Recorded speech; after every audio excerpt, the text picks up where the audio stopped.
Vamos dar início então ao nosso encontro de estudos para o Livro dos Médiuns dessa noite. Hoje é dia 2 de julho de 2025, uma quarta-feira, são 20 horas e 4 minutos. Estamos um pouco atrasados. Estamos transmitindo o nosso encontro de estudos em nome e em homenagem à Associação Jauense de Estudos Espíritas.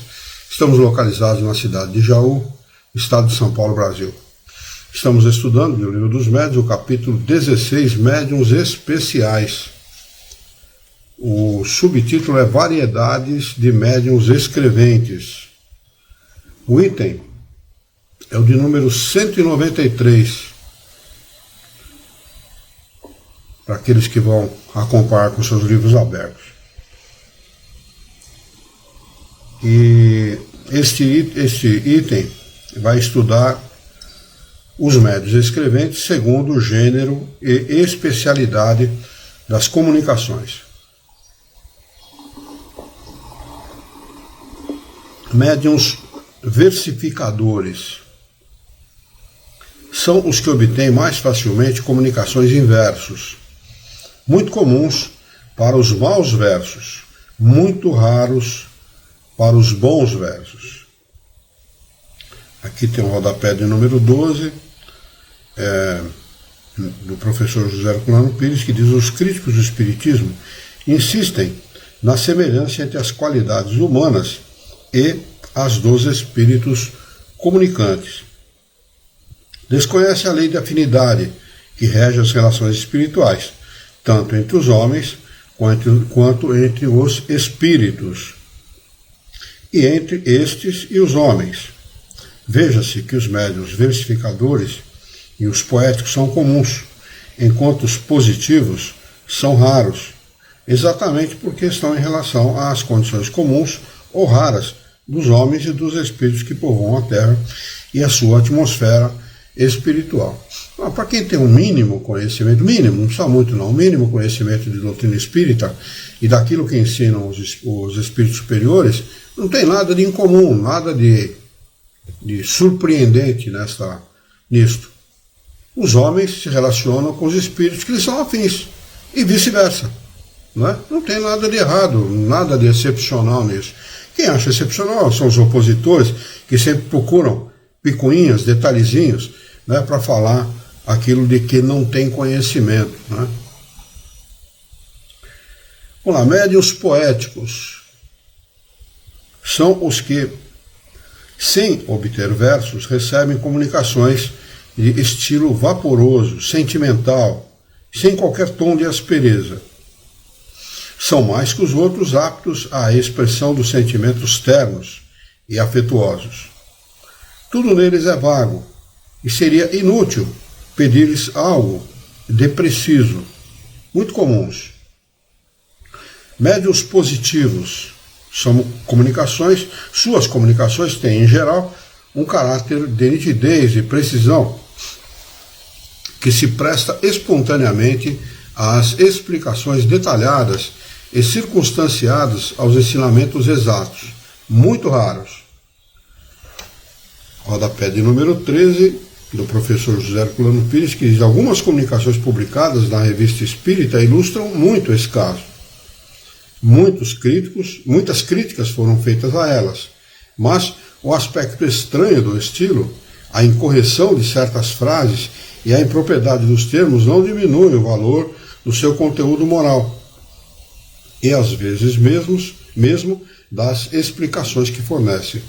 Médiuns que se afinam com os espíritos semelhantes e muitos cientistas terrenos que não gozam de facilidade de expressão, mas nem por isso deixam de escrever obras úteis.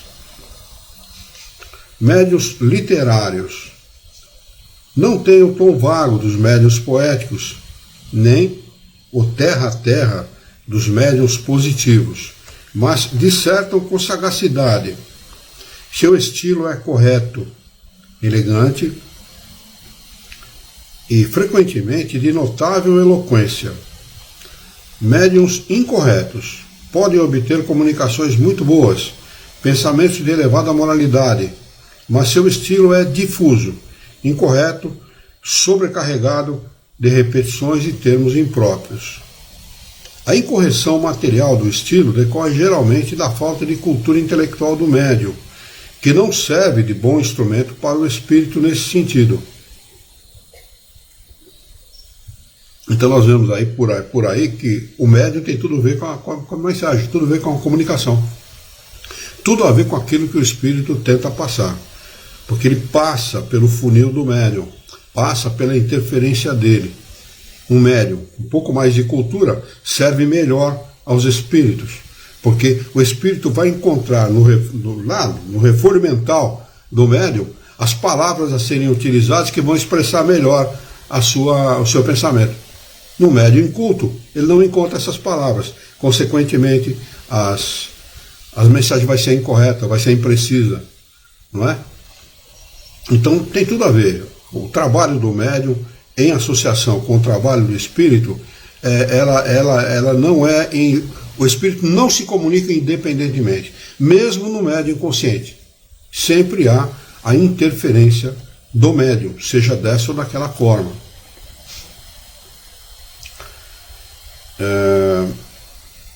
O professor diz, mas o aspecto estranho do estilo e a incorreção de certas frases e a impropriedade dos termos não diminui o valor do seu conteúdo moral. Não é? Então, o que a gente tem que procurar não é a palavra do espírito, mas o espírito da palavra, o conteúdo daquilo que ali está contido. E é sempre necessário julgar aquilo que ali está escrito. É fundamental que se faça isso, sem temor nenhum. Julguem. Todo trabalho deve ser julgado, mesmo o dos espíritos superiores. Não é? Porque isso significa, para eles, vai significar uma coisa muito importante, que você está raciocinando. E é isso que os espíritos pretendem nos levar. Aprender a raciocinar, aprender a pensar. Isso é filosofia. Filosofia, a ciência que nos ensina a pensar com qualidade. Filosofia é isso. Esse é o propósito da filosofia. Ensinar o homem a pensar com qualidade. Usar um dos atributos do espírito. Nós somos dois atributos importantes. Inteligência e pensamento. Melhorando a qualidade da nossa inteligência, melhoramos a qualidade do pensamento. Melhorando a qualidade do pensamento, chegando ele a um determinado grau, uma determinada elevação, nós desenvolvemos uma vontade de qualidade, uma vontade que vai impulsionar a vida do espírito, a nossa vida, portanto, para lugares inimagináveis. Nós podemos atingir um progresso muito grande quando impulsionamos a nossa vida pela vontade, pela determinação. E é isso que eles querem. Esse é o propósito deles. Eles não temem o julgamento. Quem fala a verdade não teme o julgamento. Né? Mas eles pretendem exatamente isso. Julguem, pensem, raciocinem. Né? Não aceitem nada de bate-pronto. Quem faz isso está muito sujeito ao embuste, está muito sujeito a ser mistificado, a ser enganado.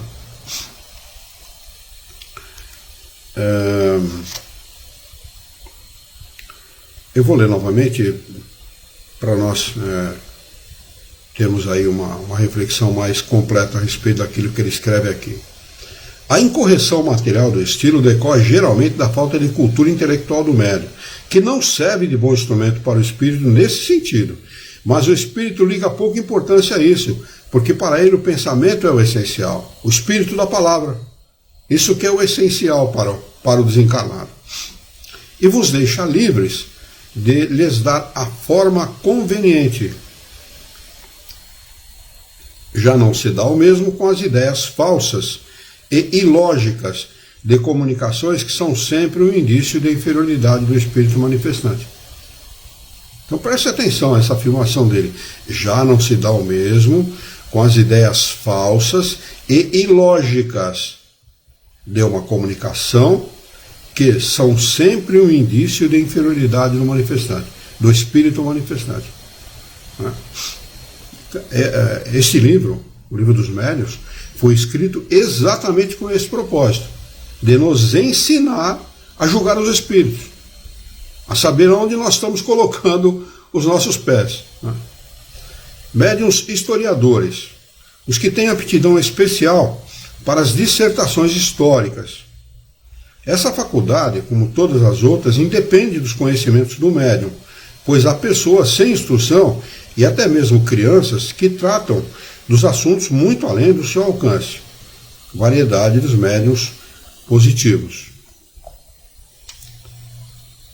Rodapé de número 14, que parece importante esse rodapé do professor, que diz o seguinte: numerosos exemplos se encontram na Revista Espírita. A bibliografia mediúnica mundial apresenta também numerosos casos. Entre nós, Francisco Cândido Xavier é o exemplo por excelência. Quanto ao caso dos médiuns crianças, é bom lembrar que o próprio O Livro dos Espíritos foi escrito com auxílio de duas adolescentes, Julie e Caroline Baudin, duas irmãs, né, de 14 e 16 anos, respectivamente. Ambas de desenvolvimento mental e cultura muito além dos assuntos tratados naquela obra. As explicações parapsicológicas que atualmente se pretende, de má fé, opor à importância desse fato, são insuficientes para justificar os diversos aspectos do problema. Médiuns científicos. Não dizemos sábios, porque podem ser até muito ignorantes, mas apesar disso são especialmente aptos a receber comunicações relativas à ciência. Médiuns medicinais. Sua especialidade, a de servirem mais facilmente aos espíritos que fazem prescrições médicas. Não se deve confundi-los com os médiuns curadores, porque nada mais fazem do que transmitir o pensamento do espírito, que não serve por si mesmos nenhuma influência. Desculpa, que não exercem, eu li errado. E não exercem por si mesmos nenhuma influência, muito comuns, diferente do médium curador, né? Que exerce sim a sua influência com a ajuda dos espíritos com o propósito de curar o necessitado, a pessoa que está pedindo ajuda, né? O médium medicinal que prescreve remédio, né, é diferente. Ele simplesmente transmite aquilo que o espírito está dizendo, sem a interferência dele nesse sentido, sem a interferência do médium nesse sentido. Aliás, é bom que se diga o seguinte: muito cuidado, mesmo sem ser mediunicamente, de indicar remédio. No Brasil, a lei prevê que somente o médico pode prescrever medicação. Isso incorre em crime quem faz isso, mesmo por conversa, mesmo em conversa, sem ser dentro de um centro espírita ou em qualquer lugar, né? Nós não podemos e não devemos. A gente sempre, quando a gente várias vezes demos o curso de passe na casa espírita, sempre se indicava para as pessoas jamais indicarem, darem qualquer indicação de remédio, né? Isso incorre em crime. Está previsto isso na nossa legislação. Médiuns religiosos recebem mais especialmente comunicações de caráter religioso ou que tratam de questões relativas à religião, sem embargo de suas crenças e de seus costumes. Médiuns filósofos e moralistas suas comunicações tratam geralmente de questões de moral e de alta filosofia, muito comuns para as questões morais. Todas essas classes constituem diversidades de aptidões dos bons médiuns.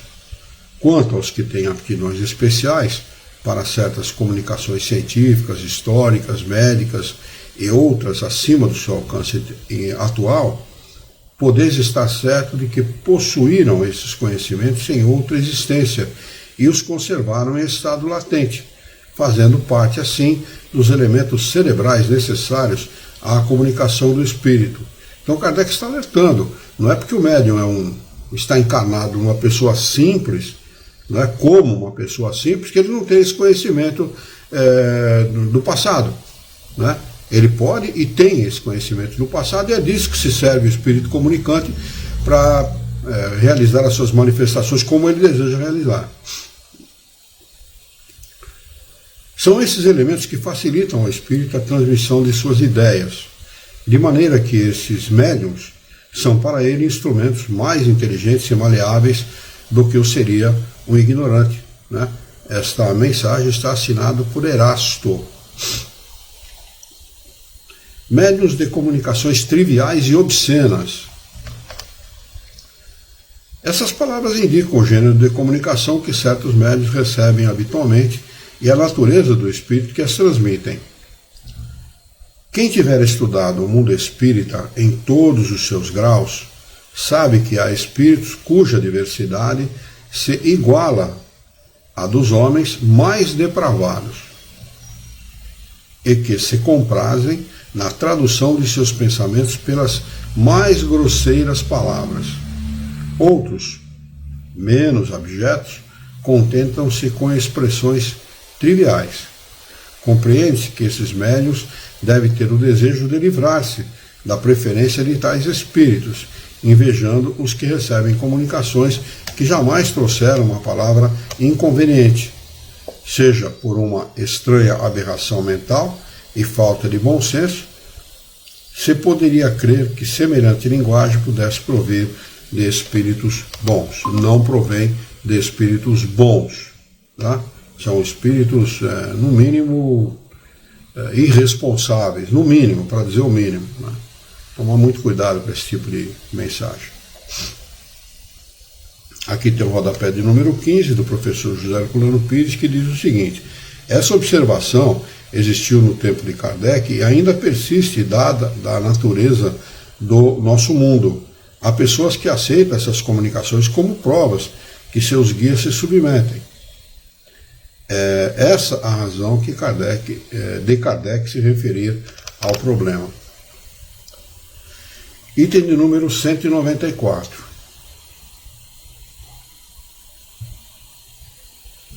Quarto, segundo as qualidades físicas do médium. Médiuns calmos, os que sempre escrevem com certa lentidão, sem a menor agitação. Médiuns velozes, os que escrevem com uma rapidez que não poderiam desenvolver voluntariamente em seu estado normal. Os espíritos se comunicam por eles com a rapidez do relâmpago. Dir-se-ia que possuem uma superabundância de fluido, que lhes permite identificação instantânea com o espírito. Esta qualidade tem, às vezes, o inconveniente de tornar, pela rapidez, a escrita quase ilegível para outras pessoas além do médium.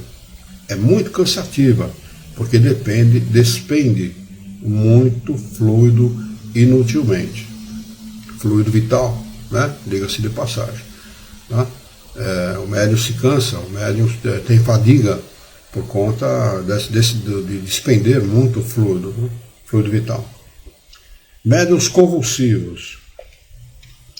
Permanece num estado de superexcitação quase febril.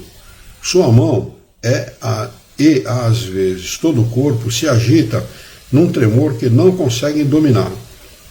A causa disso está sem dúvida na sua própria constituição, mas depende muito também da natureza dos espíritos que comunicam. Eu conheci um médium assim, um querido amigo, muito querido, diga-se de passagem, chamado Sotir Tony Neto, já desencarnado, foi presidente da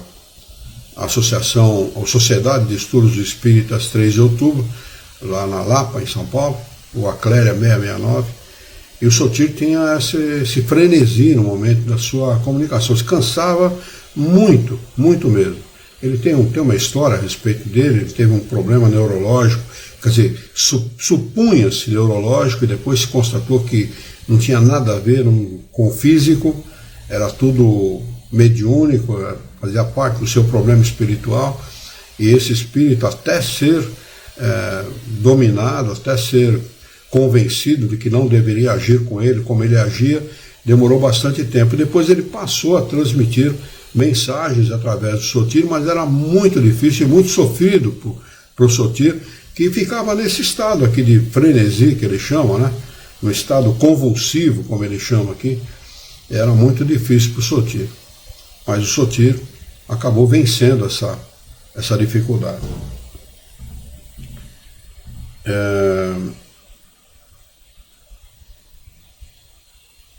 E ele diz aqui que esse estado depende muito também da natureza dos espíritos que se comunicam. No caso do Sotir era isso, porque Sotir como pessoa não tinha nada a ver com o espírito que se manifestava através dele. Os espíritos bons e benevolentes produzem uma impressão agradável e suave. Os maus, pelo contrário, uma penosa impressão, que era o caso dele. Esses médiuns só devem servir-se raramente de sua faculdade, pois o uso frequente pode afetar-lhes o sistema nervoso. Veja a que ponto pode chegar, né? Um tipo de manifestação como essa. O Sotir era realmente muito sofrido mesmo. Ver o capítulo sobre a identidade dos espíritos, definição dos espíritos bons e maus. Item 195, ele vai tratar agora segundo as qualidades morais do médium.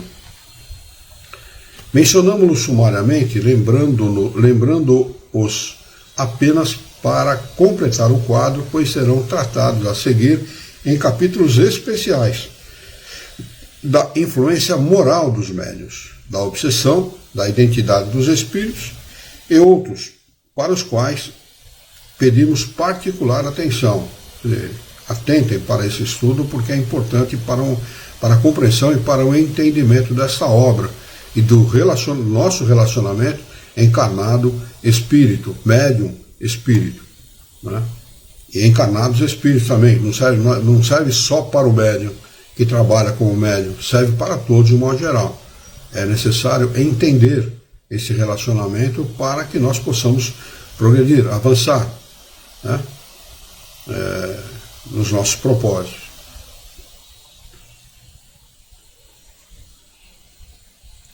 Veremos a influência que as qualidades e as dificuldades dos médiuns podem exercer quanto à segurança das comunicações e quais os que, com razão, poderemos considerar médiuns imperfeitos ou bons médiuns. Ele vai tratar agora de médiuns imperfeitos, médiuns obsedados, os que não podem livrar-se dos espíritos importunos e mistificadores, mas não se enganam com eles. Médiuns fascinados, os que são enganados pelos espíritos mistificadores e se iludem com a natureza das comunicações recebidas.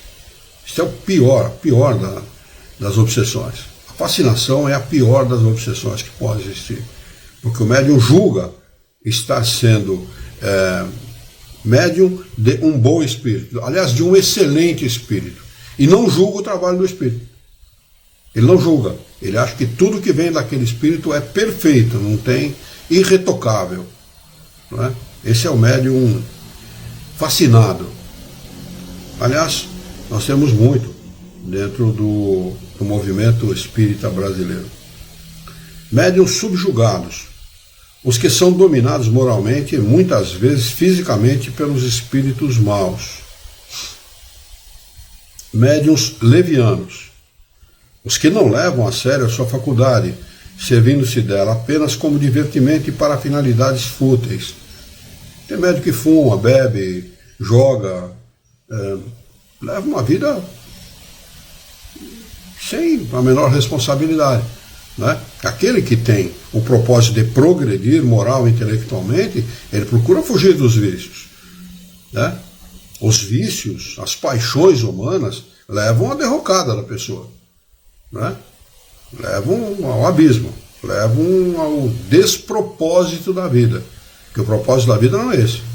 O propósito da vida é o inverso disso, é nós nos livrarmos das nossas más tendências. Esse é o propósito, né?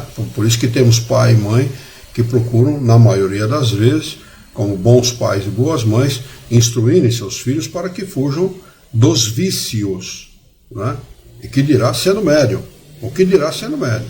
Eu conheci médium fui presidente de algumas casas espíritas aqui em Jaú, e médiuns que eram totalmente irresponsáveis, né? Mas faz parte, né, da humanidade, faz parte do ser humano. A gente alertava, procurava alertar, mas a pessoa achava que devia agir daquela forma e muitas vezes fomos obrigados a chamar o médium particularmente numa sala e afastá-lo do trabalho. A partir de hoje você está afastado do trabalho, vai passar por um tratamento, né? E a hora que você for considerado apto, você volta a trabalhar como médium. Esse é o trabalho, é um trabalho chato, é um trabalho difícil de ser feito, mas é um trabalho necessário, que um dirigente de casa espírita atento tem que fazer, obrigatoriamente, observando sempre que a maioria não pode ser prejudicada. Né? Ah, mas é falta de caridade. Não é. Falta de caridade é a pessoa se omitir diante de um fato como esse.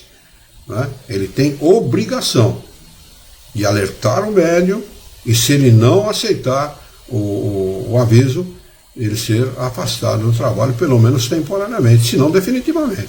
Ele vai procurar outro lugar para você frequentar, vai fazer o que você achar que deve, já que você é responsável, vai ser irresponsável lá na sua casa, não dentro do centro espírita. Porque esse tipo de médium atrai, né, traz consigo, né, na sua bagagem moral, espíritos da mesma ordem, desencarnados da mesma ordem, né, o que acaba afetando o conjunto do trabalho, acaba afetando o conjunto das pessoas. E muitas vezes o dirigente, por medo de ser mal entendido, mal interpretado, não faz nada, simplesmente se omite. Né? Conheci gente que chegava no centro espírita cheirando a álcool. E era dirigente da casa, cheirando a álcool. Bêbado, inclusive bêbado, embriagado. Né? Então, eu na época não era presidente da casa, mas teve gente que veio reclamar para mim. Né? Ó, fulano chega embriagado na casa. Vê se tem cabimento uma situação como essa. Embriagado dentro da casa espírita, sendo dirigente da casa. Um dos dirigentes. Né? Um absurdo, total. Mas são coisas humanas, não é? Perfeitamente compreensíveis, mas jamais devem ser admitidas dentro da casa espírita. Quer beber, vai beber na casa dele, no bar, onde ele quiser, menos dentro da casa. Né? A questão de moralismo, não, mas é uma questão de disciplina, de regra, né, que nós precisamos ter dentro de uma casa espírita. E o bom dirigente espírita, aquele que tem autoridade moral, deve agir dessa forma, né, a coibir esse tipo de comportamento, até para favorecer a própria pessoa, para que ela desperte para aquilo que ela está fazendo.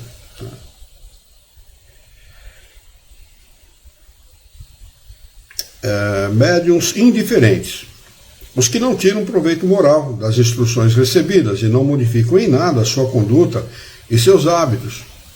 Primeira coisa que o médium deve fazer em toda comunicação, toda mensagem recebida, seja ela uma comunicação ou não, em toda mensagem, ver se naquela comunicação não tem nada que diga respeito a ele mesmo, que normalmente tem. Fala mais para o médium do que para as outras pessoas. Né? Então, buscar nas mensagens aquilo que diz respeito a ele. Como nós somos imperfeitos, e muito imperfeitos, precisamos buscar nessas mensagens aquilo que nos ajude a melhorar a si mesmo, a nossa conduta moral. Esse deve ser o nosso propósito, melhorar sempre a nossa conduta moral. Deixa eu ver se tem alguma pergunta por aqui. Daniela está conosco pelo Facebook. Boa noite, Dani. Obrigado pela sua presença, viu? Médiuns presunçosos. Os que têm a pretensão de estar em relação somente com espíritos superiores, julgam-se infalíveis e consideram inferior e errôneo os que não vêm por seu intermédio. Vê se tem cabimento uma coisa como essa. Havia no tempo de Kardec, né, e há até hoje pessoas dentro de casas espíritas que julgam que somente elas ou aquele grupo de pessoas são capazes de realizar aquele trabalho, de receber aqueles espíritos. Estão no caminho da obsessão. E da obsessão fascinatória, que é a pior das obsessões. São médiuns fascinados. Ele chama de presunçoso aqui, mas é o médium presunçoso e fascinado estão muito próximos um do outro, se não identicamente relacionados. Médiuns... Pois não. Só, desculpa interromper. É curioso como Kardec conseguiu, à época, já fazer uma identificação precisa, né, dos perfis dos médiuns, né, e que isso é muito atual, praticamente não mudou nada em relação a cento e tantos anos para frente, né, 140, nós estamos de 1860, 1960, 120 anos. Mais ou menos isso. Um pouco mais, 125 anos, um pouquinho mais que isso. Interessante como houve um detalhamento muito válido por parte dele dos perfis aí dos médios já à época, né? Veja como ele foi minucioso aí, né? Minucioso, eu diria para você, cirúrgico, preciso, né? Era um pesquisador. Ele era um pesquisador. Isso aqui que nós estamos lendo, isso é ciência. A ciência dos espíritos, não é? O propósito é realmente através da pesquisa, da observação, né, deduzir aquilo que pode ocorrer em relação a determinadas situações. É isso que faz o cientista.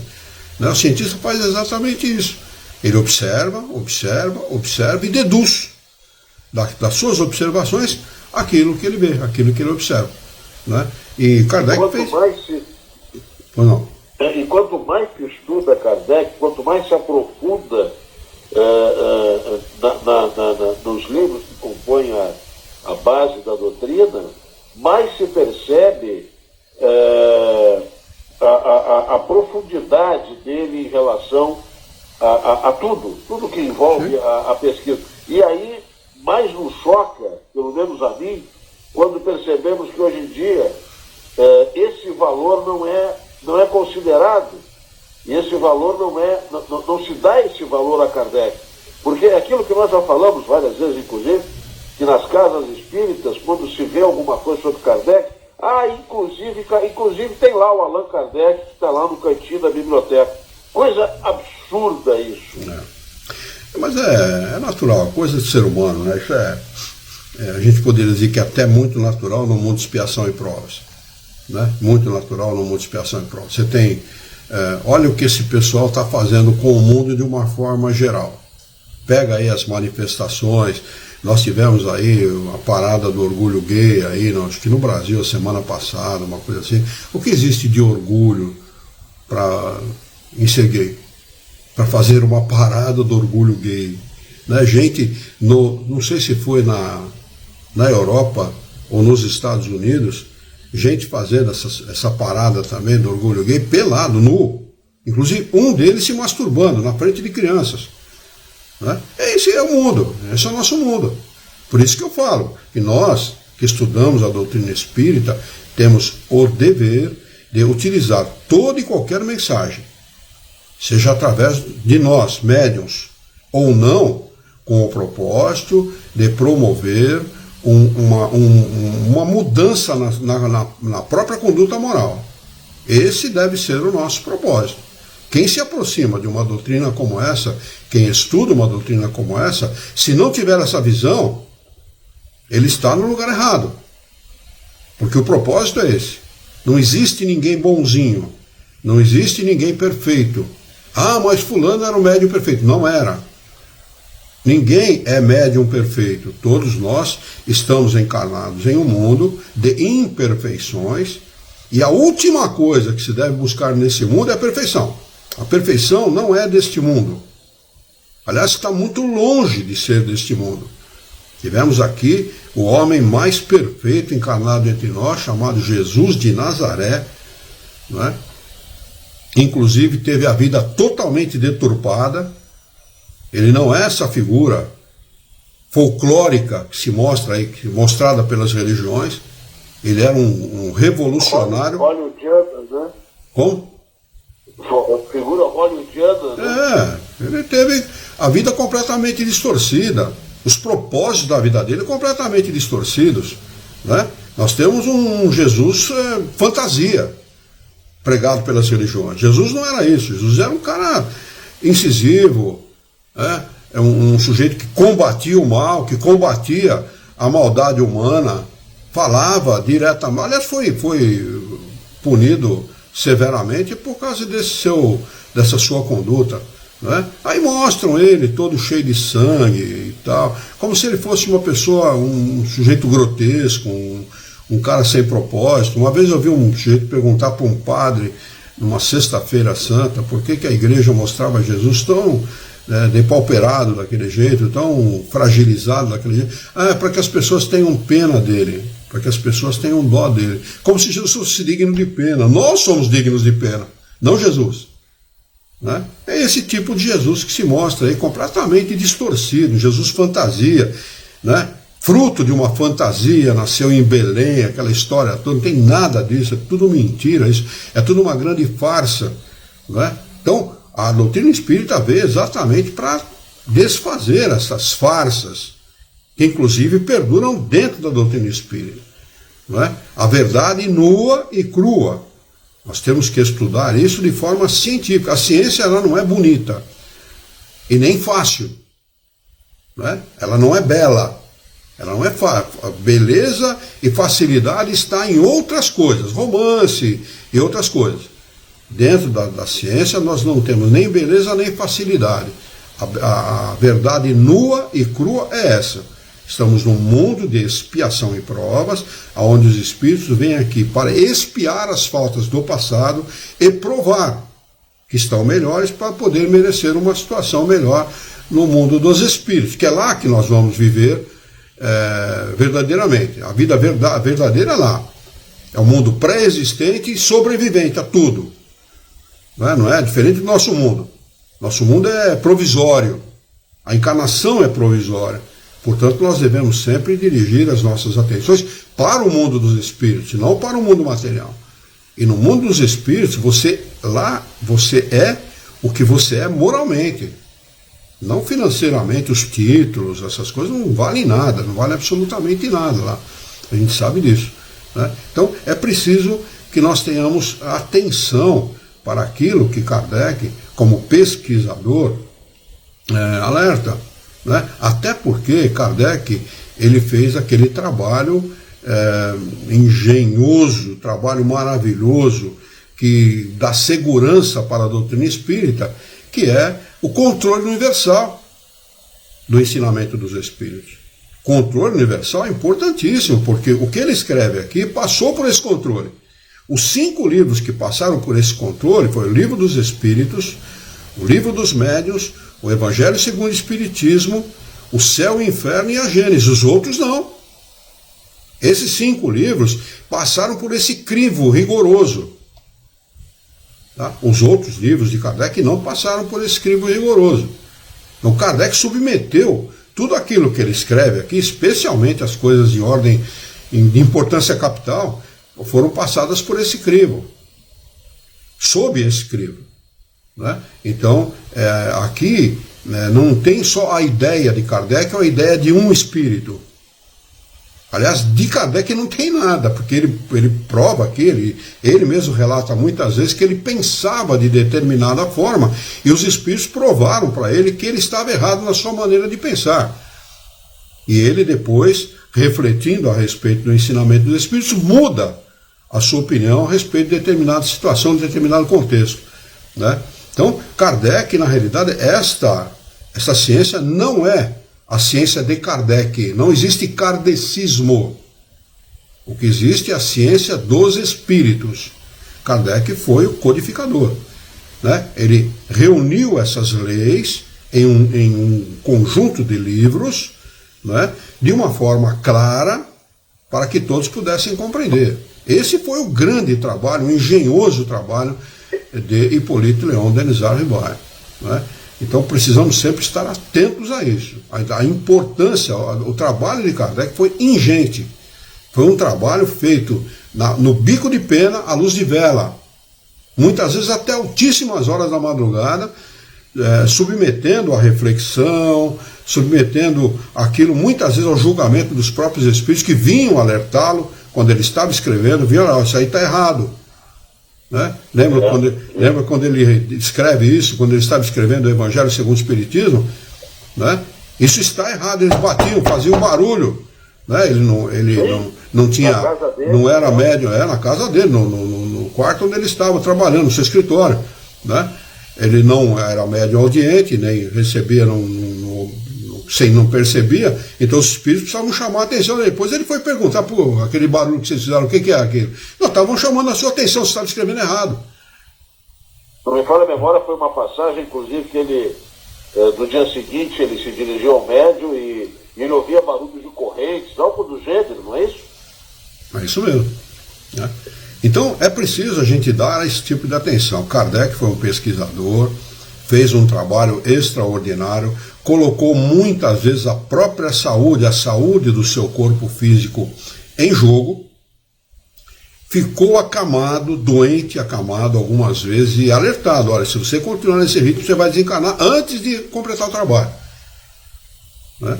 E era tão frágil a situação dele que num determinado momento ele teve aneurisma abdominal e desencarnou por conta daquilo. Né?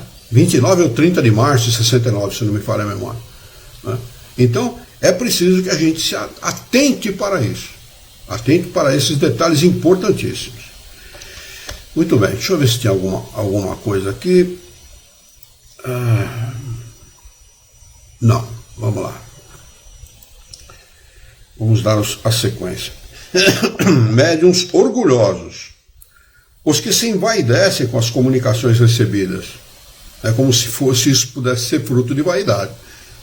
Não é dele. Não tem nada a ver com ele. O Chico era muito transparente nesse aspecto. Ele diz assim, meu nome é Francisco.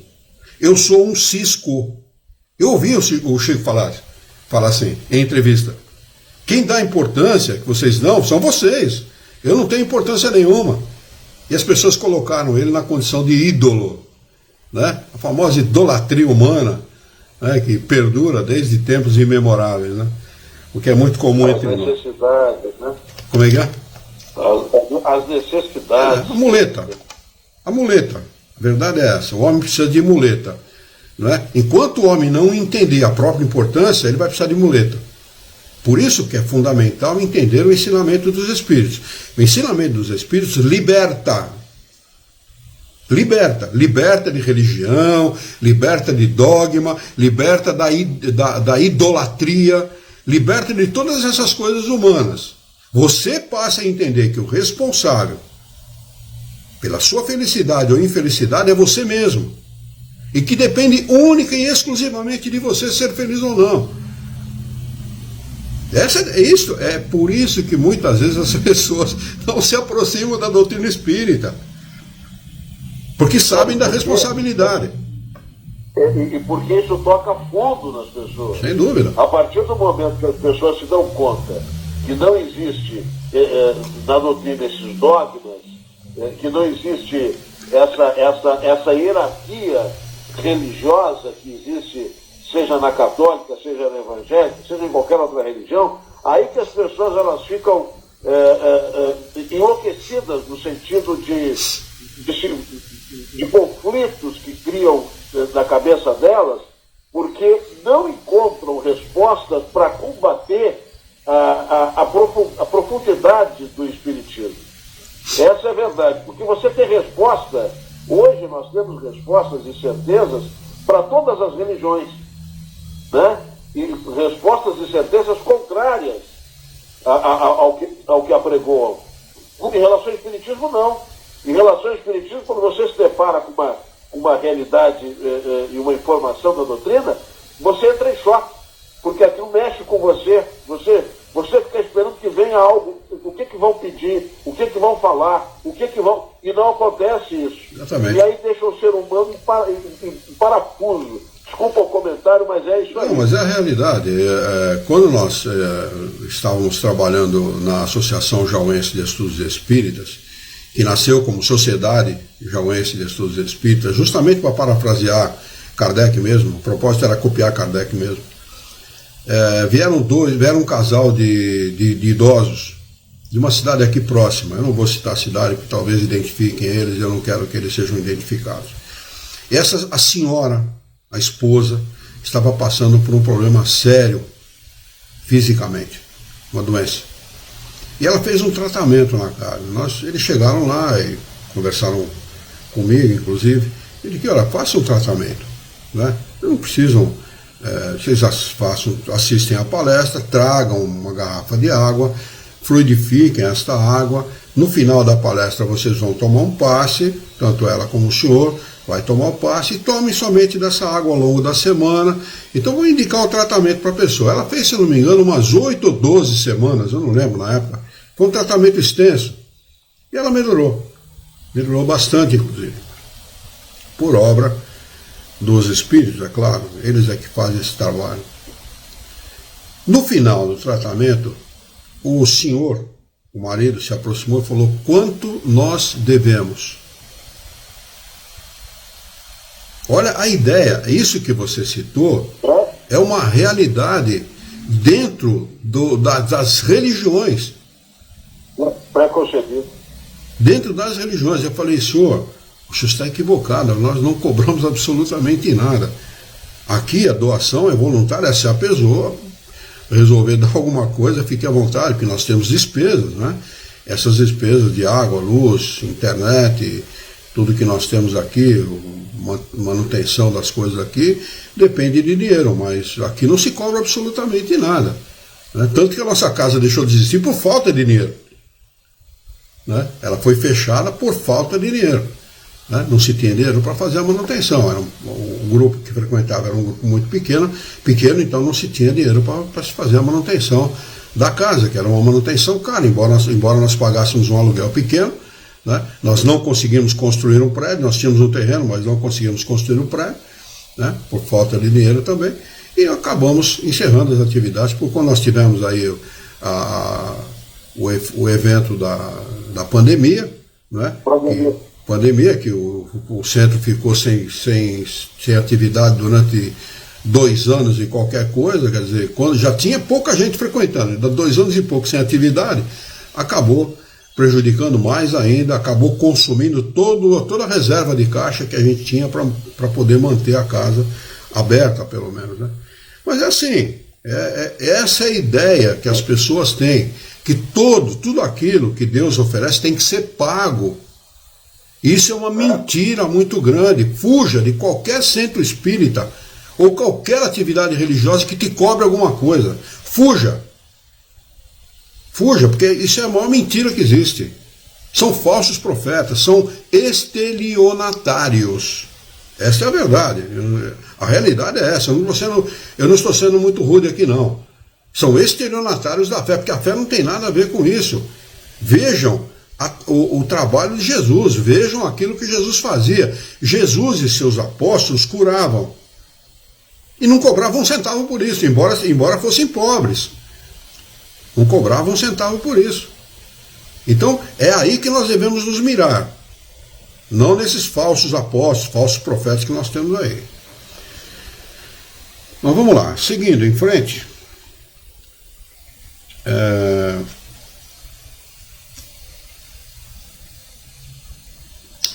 Ele continuando a falar dos médiuns orgulhosos de Jesus, que tem a pretensão de estar em relação somente com os espíritos superiores.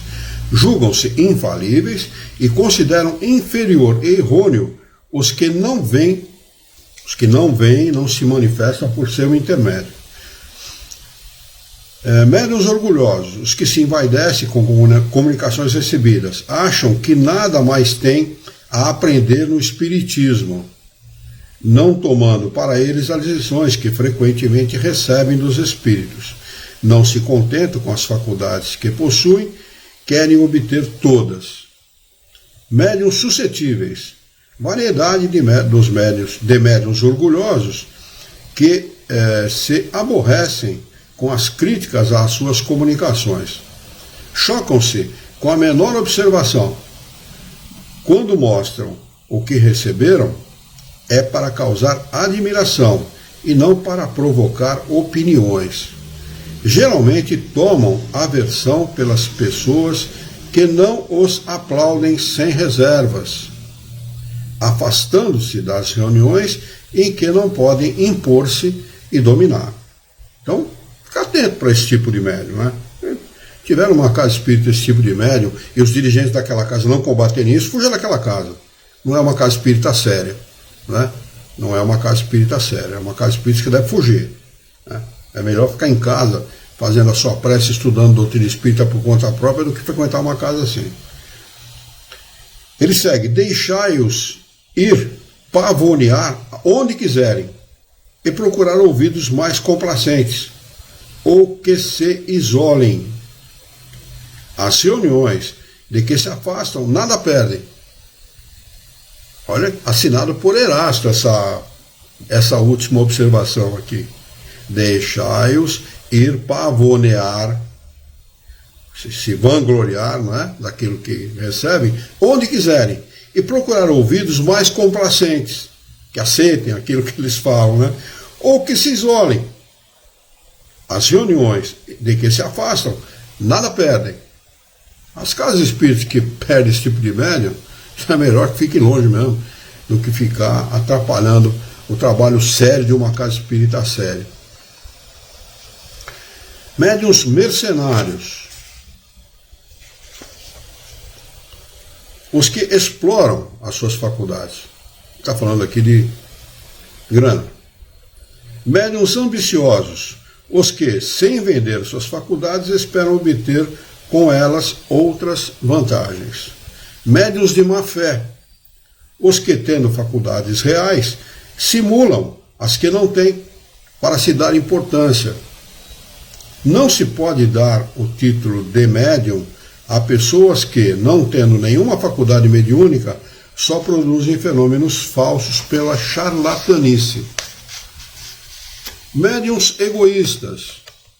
Os que só servem de suas faculdades, só se servem de suas faculdades para uso pessoal e guardam para si as comunicações recebidas. Médiuns ciumentos. Os que encaram com despeito os médiuns mais considerados que eles e que eles são superiores.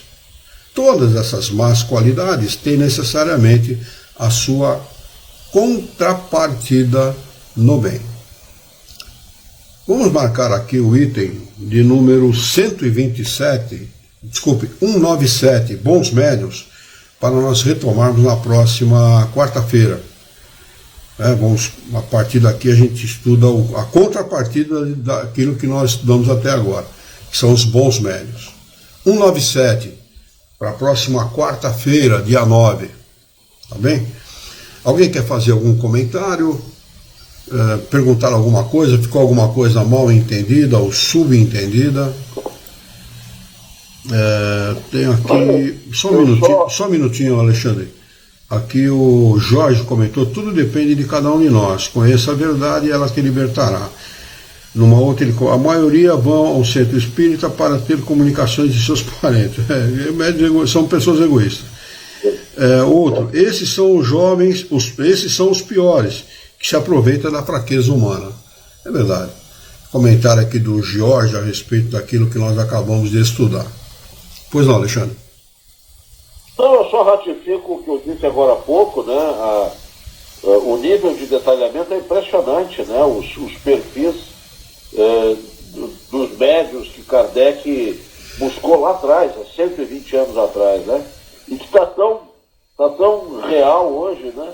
Quando fala dos orgulhosos, dos vaidosos, e lamentavelmente, meus amigos, é o que mais temos aí no meio espírita, né? É verdade. É que sempre, quando a gente faz um comentário, aí eu vou falar de mim especificamente, quando faço algum comentário, muitas vezes parece depreciativo, mas não é com essa finalidade, né?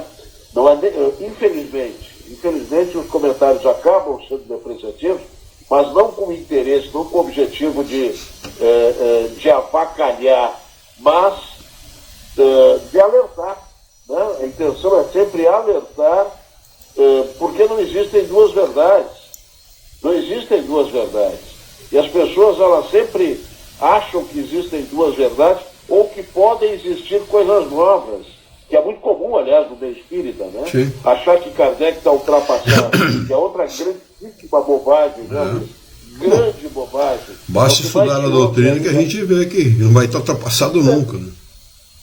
O sujeito sequer conhece a doutrina espírita, sequer lê o livro dos espíritos e tem a audácia e a astúcia de dizer que a doutrina está ultrapassada. Outro dia. É triste e lamentável isso, né? Outro dia uma então pessoa... parece que os comentários estão sempre no tom depreciativo. Mas não, é que essa é a realidade, a triste realidade que se vê aí no meio espírita brasileiro. Né? Outro dia uma pessoa escreveu numa postagem que eu coloquei de que não existia a posse, a possessão dos espíritos no corpo de uma pessoa encarnada. E ela escreveu lá que é uma mensagem que ele escreve no livro que é o Espiritismo, então o Espiritismo é a sua manifestação mais simples, uma coisa assim. Num desses primeiros livros que Kardec escreve, num opúsculo, que Kardec, um pequeno livreto que Kardec escreve, ele faz esse comentário. Ele falou, não, mas lá na Gênese, ele fala que a possessão existe sim. Aí você vai, aonde está escrito, que a pessoa indica, que está escrito, que ali os espíritos estão se contradizendo, dizendo que sim, é completamente... Eles estão falando a mesma coisa, de outra maneira, dizendo que não há possessão, que não há possibilidade de dois espíritos habitarem o mesmo corpo. Portanto, a possessão, como se entendia antigamente, né, da forma que se entendia a possessão antigamente, ela não existe. O que existe é a subjugação pela vontade. Vontade maior sobre vontade menor, subjuga o médium e o médium faz aquilo que o espírito deseja.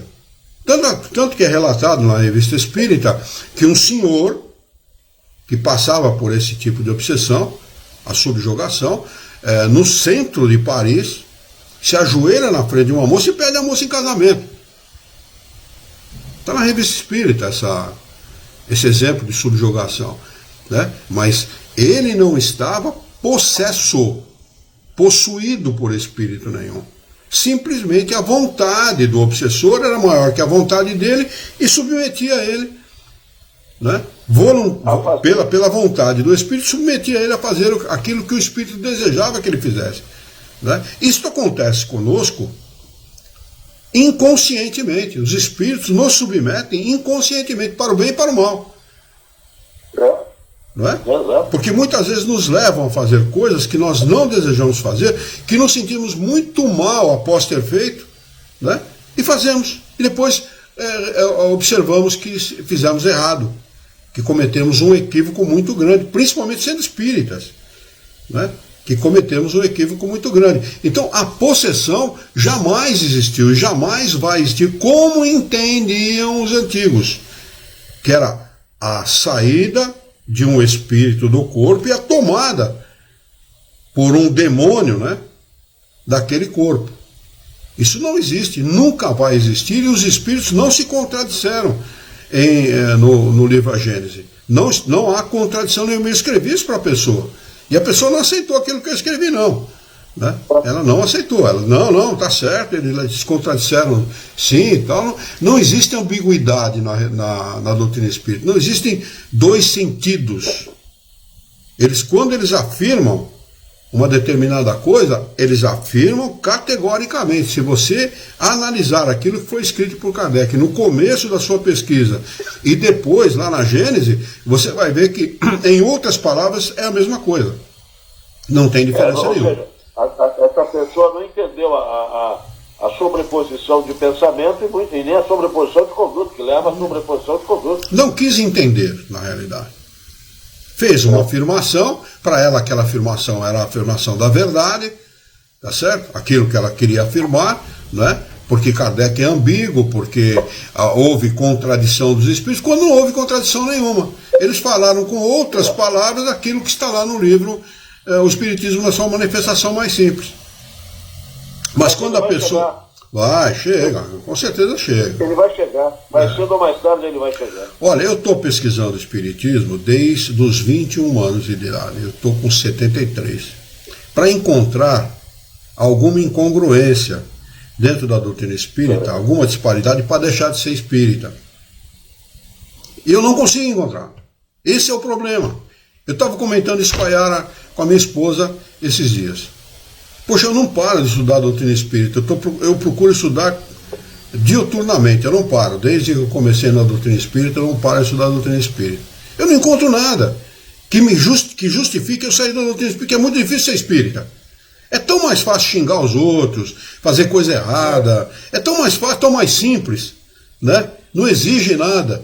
Você ser espírita exige muito. Você fala assim, por que os espíritos, né? Poxa, eu não tenho direito de fazer isso, eu não tenho direito de fazer aquilo, eu preciso me controlar, eu preciso controlar minha conduta moral, eu preciso pedir para os espíritos que me ajudem nesse sentido e tal. E é uma cobrança 24 horas por dia, se não 25. É uma autocobrança violenta. Violenta, né? Mas eu não consigo encontrar nada que justifique eu deixar a doutrina espírita. Pelo contrário, eu continuo e cada dia mais confio nesses espíritos que ditaram o espiritismo para Kardec. Cada dia confio mais, porque eles não se contradizem. Como diz Kardec, o espiritismo, nos seus princípios, é inamogável.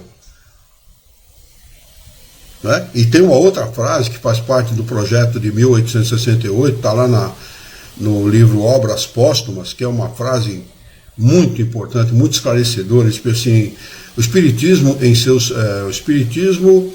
contém em seus princípios, baseia os seus princípios em leis e não em abstrações metafísicas. Né? Quer dizer, não tem nada de abstração metafísica no Espiritismo. São leis naturais. Ele baseia tudo o que ele escreve, ele baseia tudo aquilo que os espíritos ditaram em leis naturais e não em abstrações metafísicas. Eles assim, tendem a ser, e um dia serão aceitos pela maioria dos homens. Olha que afirmação dos espíritos, uma afirmação perigosa. Que eles assim, tendem a ser e um dia serão aceitos pela maioria dos homens. Né? Então, são coisas que você vai estudando, aprendendo, apalpa aqui, apalpa ali, toca aqui, toca ali, até você formar o conjunto de ideias que te dê a segurança necessária para você continuar estudando esta ciência. Na realidade, somente se passaram 120 anos. Sem dúvida. É muito recente, né? Uma ciência muito recente. Considerar que nós temos ciências aí que são tão velhas quanto a humanidade, ou quase tão velhas quanto a humanidade, o Espiritismo é um bebezinho ainda, né? É um bebezinho. Muito bem, deixa eu ver se tem aqui alguém perguntando alguma coisa. A Daniele está dizendo aqui... Ficou muito bem explicado, sim, a Marlene Branco colocou, e a Dani escreveu: obrigada por mais uma noite de estudos com seriedade e conhecimento, o que não deixa margem para achismo. Estude, não somente leia. Boa, Dani, é isso aí mesmo. Estudar é o principal. Se não houver nenhuma pergunta, se não houver nenhuma dúvida, se ninguém quiser acrescentar mais nada, nós vamos fazer a nossa prece de encerramento. Tá bem? Então vamos lá. Vamos todos elevar o nosso pensamento, mentalizar a figura excelsa e amiga daquele que é o nosso mestre, modelo e guia de todos nós, guia da humanidade, Jesus de Nazaré. Juntos com Jesus vamos nos dirigir ao Criador, ao Senhor da vida, fonte inesgotável de paz, de amor, de bondade, de misericórdia e justiça, para agradecê-lo muito pela oportunidade e aqui estarmos reunidos em seu nome, para estudarmos as questões propostas pelo livro dos médiuns dessa noite. Queira a vossa bondade, o vosso amor, a vossa misericórdia, que tenhamos bom ânimo, coragem determinação, ideias renovadas, alegria de viver e muito entusiasmo, para que nós possamos trabalhar e sermos úteis à sociedade em que vivemos. Dá-nos ainda, Senhor, a força e a coragem moral para que nós possamos orientar a própria existência por um profundo e sincero respeito pelo nosso próximo. Em Teu nome, em nome de Jesus, em nome dos bons espíritos, em nome do nosso diretor espiritual e de toda a sua equipe, nós declaramos encerrado o nosso encontro de estudos dessa noite, e que assim seja.